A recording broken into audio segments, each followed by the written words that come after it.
In a public school office on the last day before break, a kid is almost reported to the police for taking a warm jacket. A quiet custodian buys a replacement with his own bill money, stopping the call and shifting the room. The act sparks small changes across the school as others add to a new coat rack, while the custodian keeps his own struggles private. Before we dive in, don't forget to like, share, and subscribe.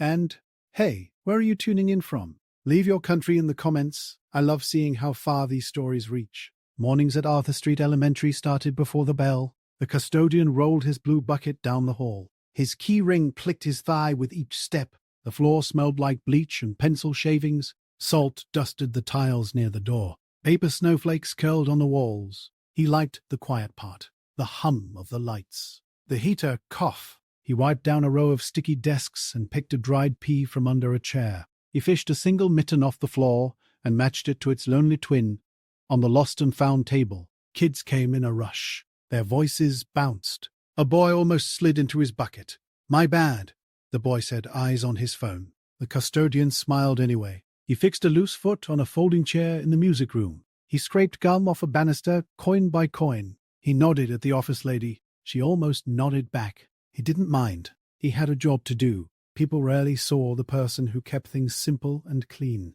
He saw it all. That was enough most days. Snow started around mid-morning. It stuck to the window edges like powdered sugar. The radio in his cart said school would end on time. Holidays were coming. Someone had taped a paper reindeer to the attendance window. Someone else had hung lights, then unplugged them because a fuse kept popping. By lunchtime, the front office buzzed under tinsel and bad coffee. Parents lined up to drop off cupcakes and sign papers. A tired copier slapped and whirred. The custodian slid in to empty the trash and wipe rings off the counter. He heard the change in the room before he saw it. Voices sharpened. Paper stopped moving. A skinny boy stood by the counter with a new-looking jacket half-zipped. The zipper caught near his chin. His hands shook like he'd just come in from a run. "It has his name in Sharpie," a woman in a navy parka said. "Phone up and ready. You can see it. That's my son's jacket." The assistant principal stood behind the glass, jaw tight, grey blazer sharp even in fluorescent light.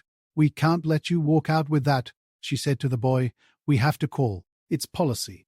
The boy stared at the floor. He wore a thin hoodie under the coat. No hat. Ears bright pink. "I was going to bring it back," he said, voice small. The woman in the parka panned her phone toward the boy. "Nope, not acceptable. Every year. Every year." She looked at the assistant principal. "Call them." The custodian could feel the cold from the open front door. He looked at the bulging lost and found pile. Coats, scarves, at least 3 size 2T snow pants. Nothing that looked like the jacket the boy wore. This one was nice. Dark navy. Reflective strips. Warm. Too warm to stand in this office and argue while the wind hit the glass. The assistant principal had 9 and 1 already tapped. She stared at the boy like he was a problem to be solved. The boy kept tugging the stuck zipper, eyes shiny and hard, like crying would be the last thing he did in front of anyone. The custodian slipped his hand under his jacket. He touched the thick paper envelope in his back pocket and felt how thin it suddenly seemed. He'd planned to go to the gas office after his shift. He had folded the shut-off notice small, like folding could shrink a date on a bill. He thought about the air outside that bit your hands. He thought about the 4 blocks between here and the boy's apartment, wherever it was. "Wait," he said. The room looked at him like a broom had spoken. He cleared his throat. "What size is your kid's jacket?" He looked at the mom. No one asked him questions except the ones that started with "can you" and "did you." 10, she said, thrown by the question. 10, 12, color. He asked. "Navy," she said, pointed at the coat that wasn't hers. "Orange zipper, but that's mine." He nodded.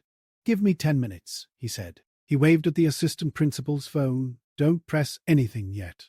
"You can't leave your post," she said.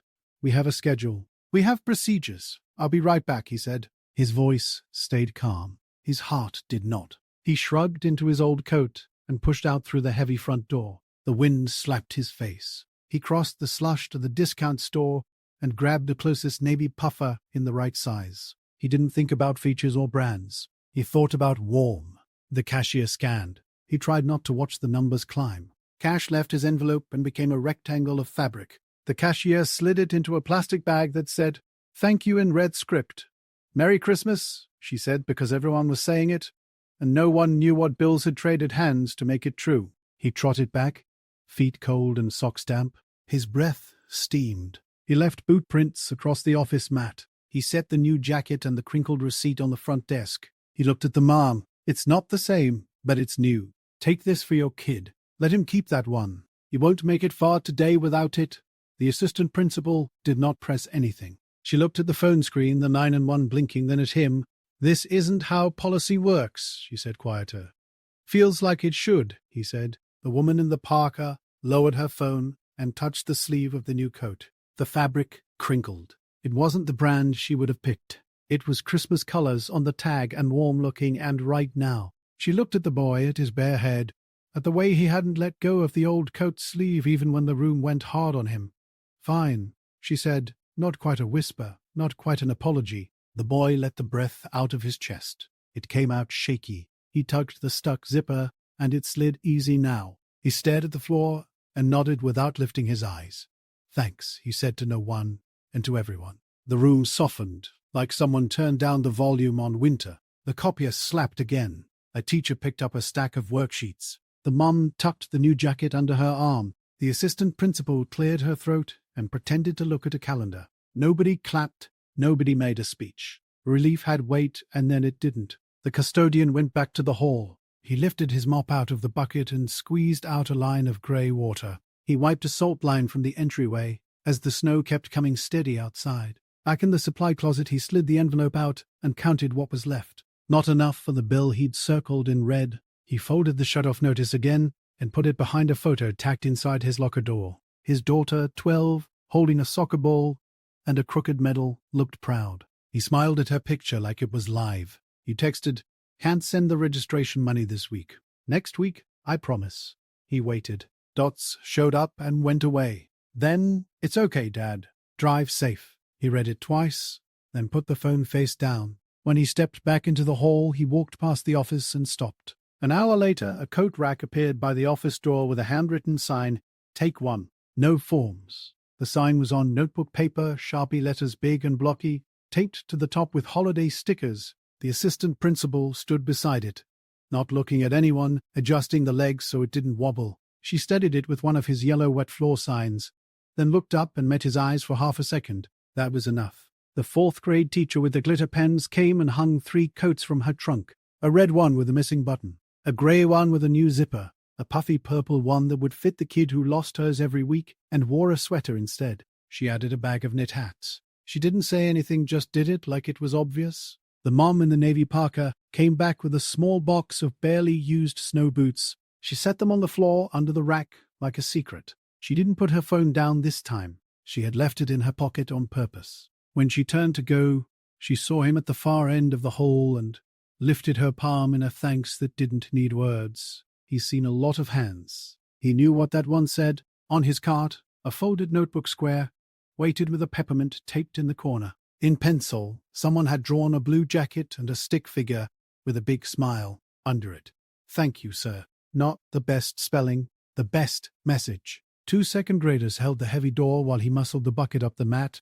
"You good?" one asked in a small, deep voice he was practicing for later life. He grinned.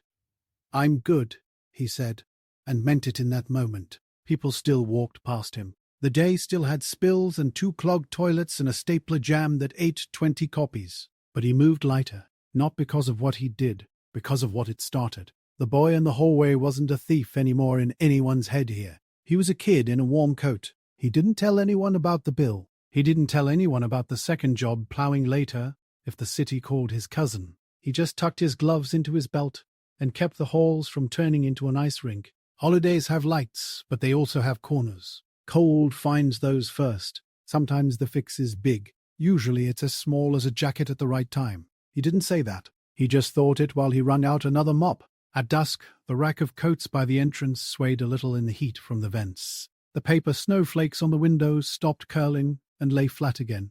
Outside, the sky turned the color of old chalk. He could see the boy in the navy jacket push the door open and step into the white hood, up face safe from the wind. The custodian leaned his elbow on his mop handle and watched the line of coats touch each other sleeve to sleeve like they were holding on. In the bucket, the water caught the twinkle lights and turned them into a soft, moving glow.